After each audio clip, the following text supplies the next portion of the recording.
So this is the experimental setup. Consists of two condensers, so which are fitted inside a gas cylinder, right? So these are the observations we are going to note down from the experiment. So steam pressure, it is 1 kg per centimeter square. Next, we are going to maintain the water flow rate as 25 cc per second. So next, coming to these temperatures. So T1 temperature is 33 degrees centigrade, then T2 76, then 92,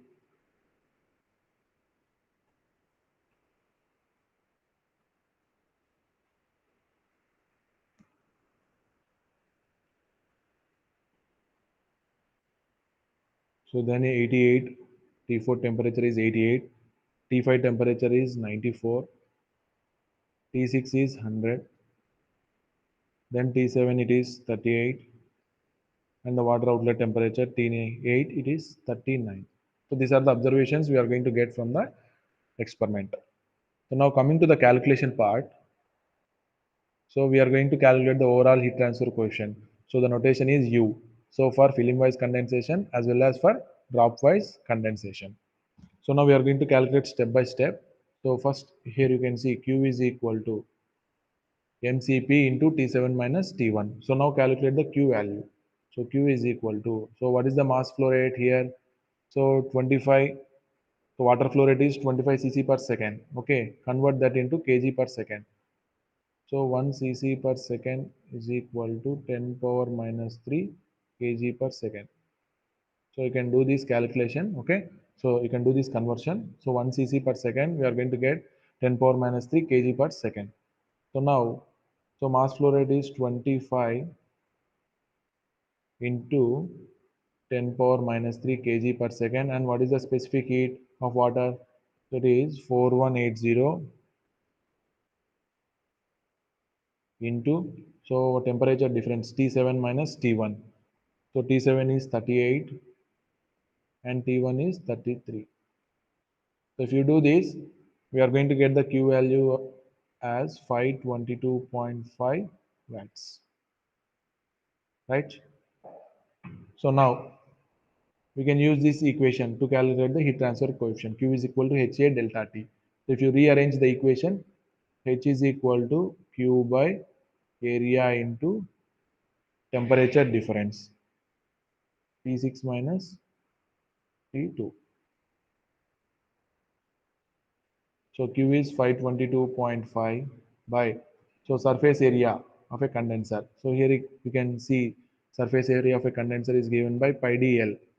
So pi into, so what is the diameter? So here you can see the condenser diameter is 0.0157 meters. So you can write 0.0157 into what is the length? So 0.3 meters, right? So if you calculate this, it will be around 0.0147 meter square. So that is the surface area of a condenser. Now you can substitute here. So it is 0.0147 into, so temperatures. So what is the T6 temperature? So nothing but steam inlet temperature. So it is 100 minus, next T2 it is 76,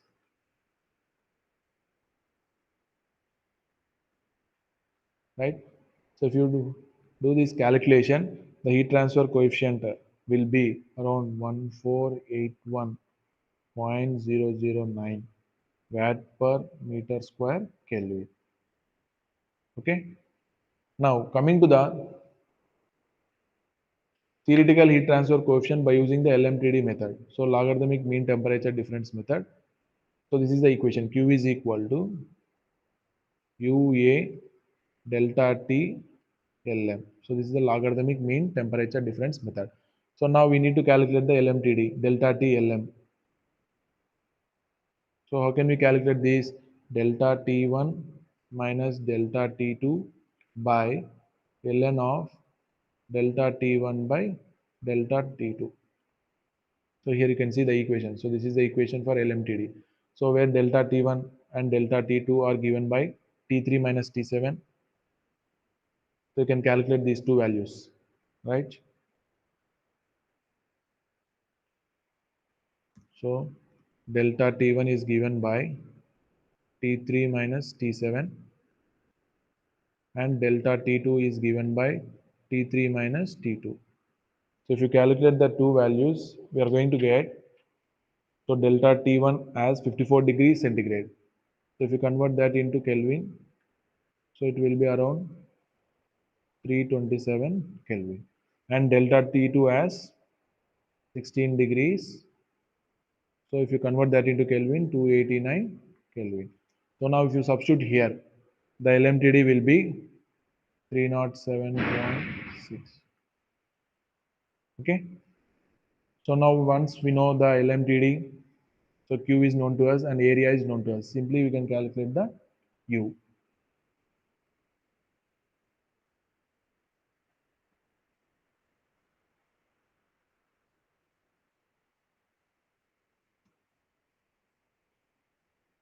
So now you can substitute Q value as 522.5.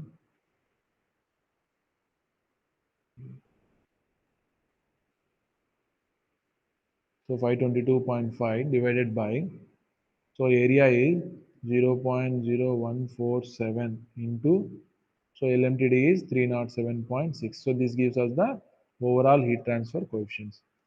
So this will be around 115.55 watt per meter square Kelvin. So this is the overall heat transfer coefficient for film wise condensation. So the same procedure we are going to do for the drop wise condensation. So here you can see the calculation part for drop wise condensation. So similarly, calculate the Q value here.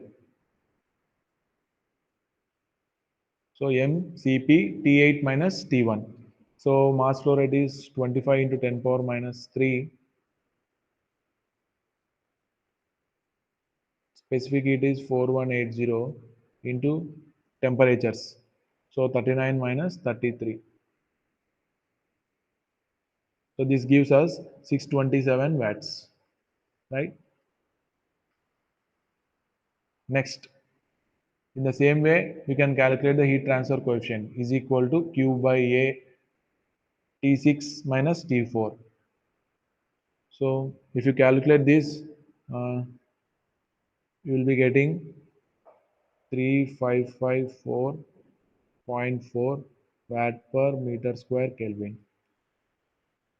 And finally, the overall heat transfer coefficient, if you calculate this LMTD, it will be around 302.83 and the overall heat transfer coefficient will be 140.84. So if you observe the overall heat transfer coefficient, so for film wise, it is 115.55. So this is for film wise, right? And this is for drop wise. So if you observe, the heat transfer coefficient will be high for drop wise.